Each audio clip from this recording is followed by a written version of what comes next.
Welcome back to Amoeba Savant. My name is Naylene Jones, and this is the Bill of Rights. If you'd like to check out the Constitution, those are up and ready, recorded by each article. I'm going to try to read the Bill of Rights in one video, even though they do take up half the book. Well, a few pages anyway, and then it's the Declaration of Independence. So this is the preamble to the Bill of Rights. It starts with an asterisk. On September 25th, 1789, Congress transmitted to the state legislatures 12 proposed amendments, 2 of which, having to do with congressional representation and congressional pay, were not adopted. The remaining 10 amendments became the Bill of Rights. Congress of the United States, begun and held at the city of New York on Wednesday, the 4th of March, 1789. The conventions of a number of the states having at the time of their adopting the Constitution expressed a desire, in order to prevent misconstruction or abuse of its powers, that further declaratory and restrictive clauses should be added, and, as extending the ground of public confidence in the government will best ensure the beneficent ends of its institution. Resolved by the Senate and House of Representatives of the United States of America, in Congress assembled, 2/3 of both houses concurring, that the following articles be proposed to the legislatures of the several states as amendments to the Constitution of the United States, all or any of which articles, when ratified by 3/4 of the said legislatures, to be valid to all intents and purposes as part of the said Constitution. It says V's. Is that vis-a-vis? There's like a little cross or a T, but I don't see a T. We'll worry about that later. Articles in addition to the amendment of the Constitution of the United States of America proposed by Congress and ratified by the legislatures of the several states pursuant to the 5th article of the original Constitution. Frederick Augustus Muhlenberg, Speaker of the House of Representatives. John Adams, Vice President of the United States and President of the Senate. Okay, so these are the amendments to the Constitution of the United States of America. Amendment 1, and it begins with an asterisk. The first 10 amendments, the Bill of Rights, were ratified effective December 15th, 1791. Amendment 1. Congress shall make no law respecting an establishment of religion, or prohibiting the free exercise thereof, or abridging the freedom of speech, or of the press, or the right of the people peaceably to assemble and to petition the government for a redress of grievances. Amendment 2. A well-regulated militia being necessary to the security of a free state, the right of the people to keep and bear arms shall not be infringed. Amendment 3. No soldier shall in time of peace be quartered in any house without the consent of the owner, nor in time of war, but in a manner to be prescribed by law. They're talking about soldiers living in our houses during wartime, which happened to my family in Poland, and it was not good. Amendment 4. The right of the people to be secure in their persons, houses, papers, and effects against unreasonable searches and seizures shall not be violated, and no warrants shall issue but upon probable cause, supported by oath or affirmation, and particularly describing the place to be searched and the persons or things to be seized. So in crimes, they can't just barge into your house unless they have a warrant or probable cause. Amendment 5. No person shall be held to answer for a capital or otherwise infamous crime unless on a presentment or indictment of a grand jury, except in cases arising in the land or naval forces or in the militia, when in actual service in time of war or public danger, nor shall any person be subject for the same offense to be twice put in jeopardy of life or limb, so double jeopardy, nor shall be compelled in any criminal case to be a witness against himself, nor be deprived of life, liberty, or property without due process of law, nor shall private property be taken for public use without just compensation. It still sounds like it's taken, like you see those houses that are in the middle of shopping centers sometimes because they refuse to sell their land because no money will justify it for them. It's really cool. Amendment 6. In all criminal prosecutions, the accused shall enjoy the right to a speedy and public trial by an impartial jury of the state and district wherein the crime shall have been committed, which district shall have been previously ascertained by law, and to be informed of the nature and cause of the accusation, to be confronted with the witnesses against him, to have compulsory process for obtaining witnesses in his favor, and to have the assistance of counsel for his defense, which sometimes is really hard to see who we think are criminals, alleged criminals, be defended so voraciously, but it's because they have a constitutional right. Because if they are not guilty, then they have the right to be defended very well, just like the rest of us. Amendment 7. In suits at common law where the value in controversy shall exceed $20, the right of trial by jury shall be preserved, and no fact tried by a jury shall be otherwise re-examined in any court of the United States than according to the rules of common law. I know there are mistrials, and some trials are re-heard, so I guess I don't know the rule of the common law. Amendment 8. Excessive bail shall not be required, nor excessive fines imposed, nor cruel and unusual punishments inflicted. Okay, that makes sense. I do find it interesting that you only have to pay 10% of your bail, and I don't know how that works. If you know how that works and why it's 10%, who pays the rest of it? Is it taxes, or is that just dropped? Let me know in the comments. And while you're at it, subscribe and like. Okay, Amendment Roman numerals, hold on. 9. Amendment 9. The enumeration in the Constitution of certain rights shall not be construed to deny or disparage others retained by the people. I'm going to be honest, I have no idea what that means. The enumeration in the Constitution of certain rights shall not be construed to deny or disparage others retained by the people. Is it like my amoeba's showing? Like infringing on others? Like one person's constitutional rights infringing on someone else? Let me know.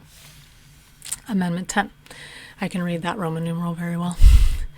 The powers not delegated to the United States by the Constitution, nor prohibited by it to the states, are reserved to the states respectively or to the people. Amendment 11. There's an asterisk. The 11th Amendment was ratified February 7th, 1795. Hey Google, define ratified. Here's the definition of ratified. Sign or give formal consent to a treaty, contract, or agreement, making it officially valid. Okay, we probably should have known that at the beginning, but here's the thing. Now, these are separate amendments from the Bill of Rights. Amendment 11. The judicial power of the United States shall not be construed to extend to any suit in law or equity commenced or prosecuted against one of the United States by citizens of another state or by citizens or subjects of any foreign state. 12. An asterisk. The 12th Amendment was ratified June 15, 1805. The electors shall meet in their respective states and vote by ballot for president and vice president, one of whom at least shall not be an inhabitant of the same state with themselves. They shall name in their ballots the person voted for as president, and in distinct ballots the person voted for as vice president, and they shall make distinct lists of all persons voted for as president, and of all persons voted for as vice president, and of the number of votes for each, which lists they shall sign and certify and transmit sealed to the seat of the government of the United States, directed to the President of the Senate. The President of the Senate shall, in the presence of the Senate and House of Representatives, open all the certificates, and the votes shall be then counted. The person having the greatest number of votes for president shall be the president, if such number be a majority of the whole number of electors appointed, and if no person have such majority, then from the persons having the highest numbers not exceeding 3 on the list of those voted for as president, the House of Representatives shall choose immediately by ballot the president. But in choosing the president, the votes shall be taken by states, the representation from each state having 1 vote. A quorum for this purpose shall consist of a member or members from 2/3 of the states, and a majority of all the states shall be necessary to a choice. In brackets here, and if the House of Representatives shall not choose a president whenever the right of choice shall devolve upon them, before the 4th day of March next following, then the vice president shall act as president, as in the case of the death or other constitutional disability of the president. Asterisk. Dispersed by Section 3 of the 12th Amendment.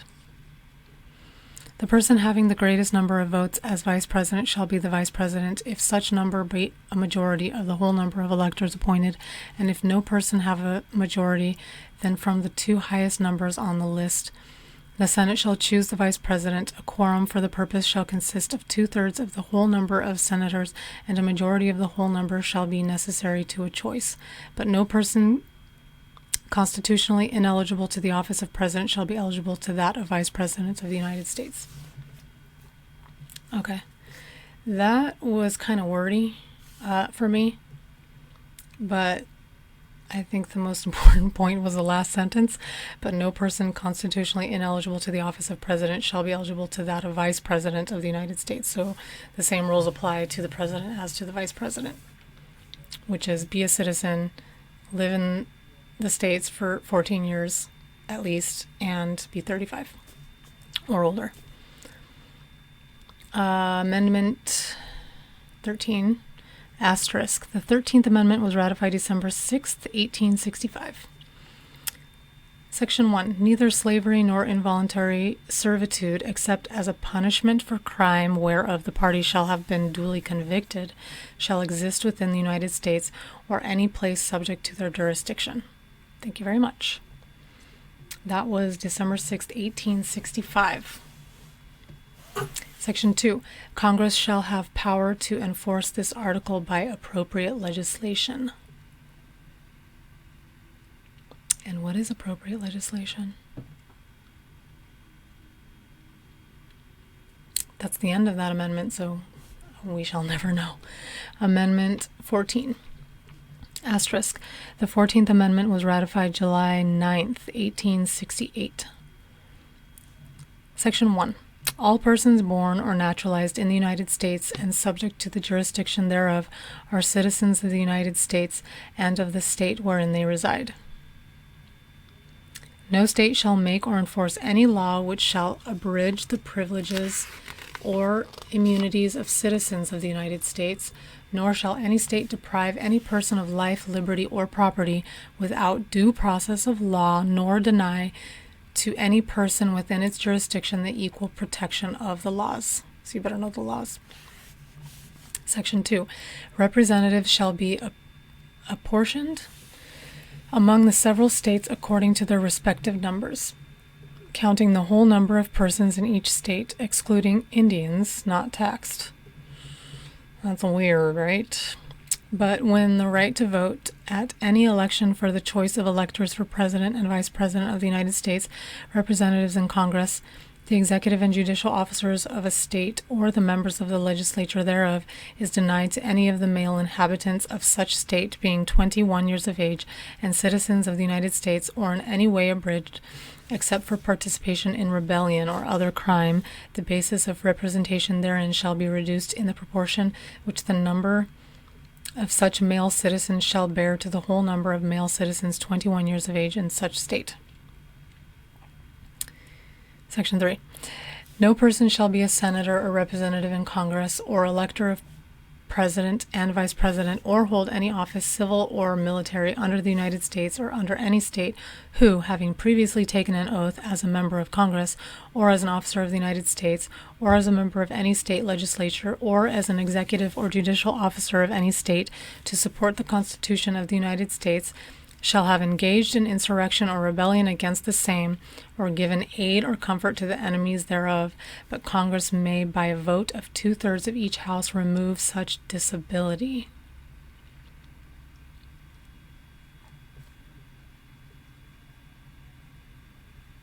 Are they saying Congress can vote to allow a senator or rep in Congress or elector or president or vice president or somebody in it, blah, blah, blah, to engage in insurrection or rebellion? I'm confused. Please, comment. Section 4. The validity of the public debt of the United States authorized by law, including debts incurred for payment of pensions and bounties for services in suppressing insurrection or rebellion, shall not be questioned. But neither the United States nor any state shall assume or pay any debt or obligation incurred in aid of insurrection or rebellion against the United States, or any claim for the loss of emancipation of any slave, but all such debts, obligations, and claims shall be held illegal and void. Is that trying to say that reparations are not allowed constitutionally? Section 5. The Congress shall have power to enforce by appropriate legislation the provisions of this article. Amendment 15, which was ratified February 3rd, 1870, Section 1. The right of citizens of the United States to vote shall not be denied or abridged by the United States or by any state on account of race, color, or previous condition of servitude. There we go. So no more talking about just men. No more talking about Indians. No more talking about anything like that. Anybody who's a citizen can vote. Section 2. The Congress shall have power to enforce this article by appropriate legislation. Wait, what? Didn't I not just read that?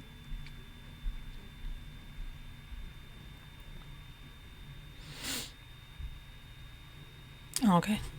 That was the other one, ended the same. Similar. Amendment 16 was ratified April 8th, 1913. My back hurts. The Congress shall have power to lay and collect taxes on incomes from whatever source derived without apportionment among the several states and without regard to any census or enumeration. Okay, so that answers my question. It'd be cool if it was like amendment to article blah blah blah clause section blah blah blah clause blah blah blah. So we could just go back, because I'd have to like search through this just to figure out how it looked before the amendment. Amendment 17 was ratified April 8th, 1913. The 16th was February 3rd, 1913. I don't know if I might have switched the asterisks. But April 8th, 1913, Amendment 17 was ratified, and it states, the Senate of the United States shall be composed of 2 senators from each state, elected by the people thereof for 6 years, and each senator shall have 1 vote. The electors in each state shall have the qualifications requisite for electors of the most numerous branch of the state legislatures. When vacancies happen in the representation of any state in the Senate, the executive authority of such state shall issue writs of election to fill such vacancies, provided, it's italicized, that the legislature of any state may empower the executive thereof to make temporary appointments until the people fill the vacancies by election as the legislature may direct.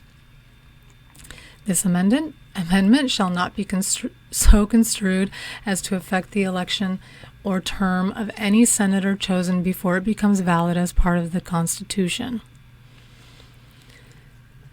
Amendment 18, ratified January 16, 1919. It was repealed by the 21st Amendment, December 5th, 1933. Amendment 18, Section 1. After 1 year from the ratification of this article, the manufacture, sale, or transportation of intoxicating liquors within, the importation thereof into, or the exportation thereof from the United States and all territories subject to the jurisdiction thereof for beverage purposes is hereby prohibited. Oh, prohibition. Section 2. The Congress and the several states shall have concurrent power to enforce this article by appropriate legislation. Section 3. This article shall be inoperative unless it shall have been ratified as an amendment to the Constitution by the legislatures of the several states as provided in the Constitution within 7 years from the date of the submission hereof to the states by the Congress. There's an end bracket, but there's no beginning bracket. Oh, actually, the whole thing is bracketed. Section 1, before Section 1 to the end of Section 3, probably because it was repealed. Amendment 18. No. 17. Yeah, 18. No, 19. 19. 19th Amendment was ratified August 18th, 1920. The right of citizens of the United States to vote shall not be denied or abridged by the United States or by any state on account of sex. Congress shall have power to enforce this article by appropriate legislation. Oh, wait. I take it back. The male-female thing is just now amended in this 19th article. Amendment 20.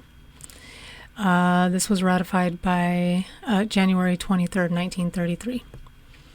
Section 1. The terms of the President and Vice President shall end at noon on the 20th day of January, and the terms of Senators and Representatives at noon on the 3rd day of January of the years in which such terms would have ended if this article had not been ratified, and the terms of their successors shall then begin.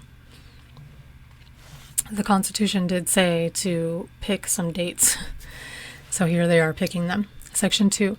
The Congress shall assemble at least once in every year, and such meeting shall begin at noon on the 3rd day of January, unless they shall by law appoint a different day. Section 3. If at the time fixed for the beginning of the term of the President-elect shall have died, the Vice President-elect shall become President. If a president shall not have been chosen before the time fixed for the beginning of his term, or if the president-elect shall have failed to qualify, I wonder what that would mean, then the vice president-elect shall act as president until a president shall have qualified. And the Congress may by law provide for the case wherein neither a president-elect nor a vice president-elect shall have qualified, declaring who shall then act as president, or the manner in which one who is to act shall be selected, and such persons shall act accordingly until a president or vice president shall have qualified. I thought it was like the Secretary of State who became president at that, or the Speaker of the House, if that happened. Section 4. The Congress may by law provide for the case of the death of any of the persons from whom the House of Representatives may choose a president whenever the right of choice shall have devolved upon them, or for the case of the death of any of the persons from whom the Senate may choose a vice president whenever the right of choice shall have devolved upon them. Section 5. Sections 1 and 2 shall take effect on the 15th day of October following the ratification of this article. Section 6. This article shall be inoperative unless it shall have been ratified as an amendment to the Constitution by the legislatures of 3/4 of the several states within 7 years from the date of its submission. That's very specific. Amendment 21. Ratified December 5th, 1933. Section 1. The 18th article of amendment to the Constitution of the United States is hereby repealed. The transportation or importation into any state, territory, or possession of the United States for delivery or use therein of intoxicating liquors in violation of the laws thereof is hereby prohibited. Section 3. This article shall be inoperative unless it shall have been ratified as an amendment to the Constitution by conventions in the several states as provided in the Constitution within 7 years from the date of the submission hereof to the states by the Congress. Amendment 22. Ratified February 27th, 1951. Section 1. No person shall be elected to the office of the President more than twice, and no person who has held the office of President or acted as President for more than 2 years of a term to which some other person was elected President shall be elected to the office of the President more than once.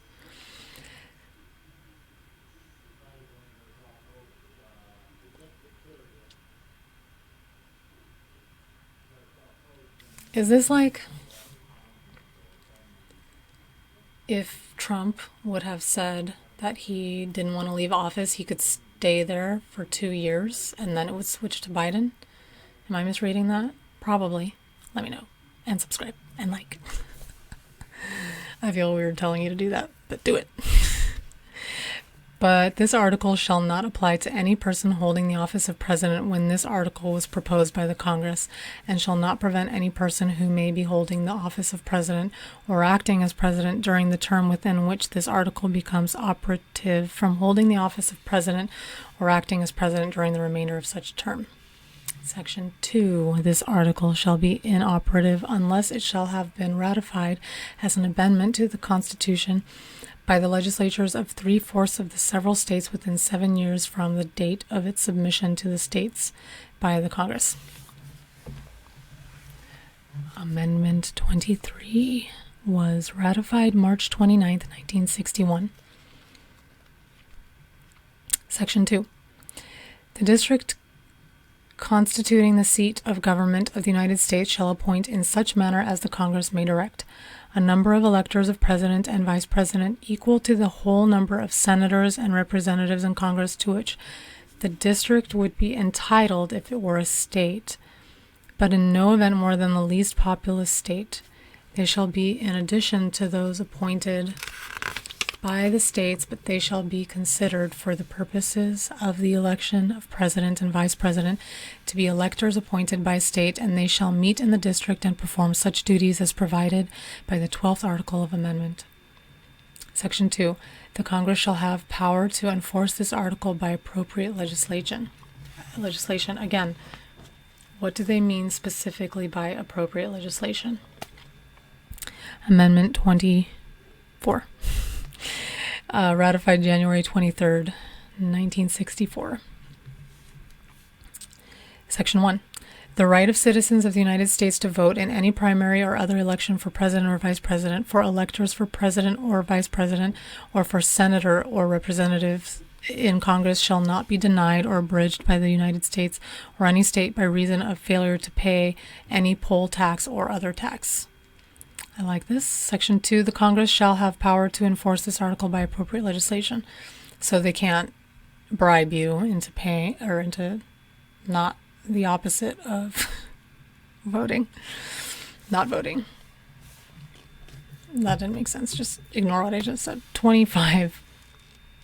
Amendment 25. Ratified February 10th, 1967. Section 1. In case of the removal of the President from office or of his death or resignation, the Vice President shall become President. Thank you for making that clear. Section 2. Whenever there is a vacancy in the office of the Vice President, the President shall nominate a Vice President who shall take office upon confirmation by a majority vote of both houses of Congress. Interesting. Okay, so it's not automatically the Speaker. Section 3. Whenever the President transmits to the President pro tempore of the Senate and the Speaker of the House of Representatives has written declaration that he is unable to discharge the powers and duties of his office, and until he transmits to them a written declaration to the contrary, such powers and duties shall be discharged by the Vice President as acting President. Section 4. Whenever the Vice President and a majority of either the principal officers of the executive departments or of such other body as Congress may by law provide, transmit to the President pro tempore of the Senate and the Speaker of the House of Representatives their written declaration that the President is unable to discharge the powers and duties of his office. The Vice President shall immediately assume the powers and duties of the office as acting President. Crack my back. Ugh. Therefore, when the President transmits to the President pro tempore of the Senate and the Speaker of the House of Representatives his written declaration that no inability exists, he shall resume the powers and duties of his office unless the Vice President and a majority of either the principal officers of the Executive Department or of such other body as Congress may by law provide, transmit within 4 days to the President pro tempore of the Senate and the Speaker of the House of Representatives their written declaration that the President is unable to discharge the powers and duties of his office. Thereupon, Congress shall decide the issue, assembling within 48 hours for that purpose, if not in session. If the Congress, within 21 days after receipt of the latter written declaration, or if Congress is not in session within 21 days after Congress is required to assemble, determines by 2/3 vote of both houses that the President is unable to discharge the powers and duties of his office, the Vice President shall continue to discharge the same as acting President. Otherwise, the President shall resume the powers and duties of his office. I for sure thought something like this was going to happen during this current presidency. Amendment 26. Ratified July 1st, 1971. Section 1. The right of citizens of the United States who are 18 years of age or older to vote shall not be denied or abridged by the United States or by any state on account of age. Okay, so it's just saying that if you're 18 or older, you can vote. The Congress shall have power to enforce this article by appropriate legislation, and also that if you're under 18, you can't vote. Amendment 27. Okay, this is a big asterisk section. Congress submitted the text of the 27th Amendment to the states as part of the proposed Bill of Rights on September 25th, 1789. The amendment was not ratified together with the first 10 amendments, which became effective on December 15th, 1791. So, 2 years later. The 27th Amendment was ratified on May 7th, 1992 by the vote of Michigan, which is where I live right now. And this is it. Amendment 27. No law varying the compensation for the services of the senators and representatives shall take effect until an election of representatives shall have intervened.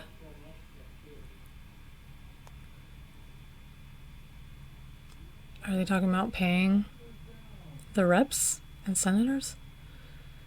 Again, let me know what that means in the comments. I thought it was going to be something more exciting than that. Like, everybody must subscribe to Amoeba Savant immediately upon viewing. JK. Okay, so we're done with the Bill of Rights and the other amendments. It's time for the Declaration of Independence. If you haven't subscribed, please do so now.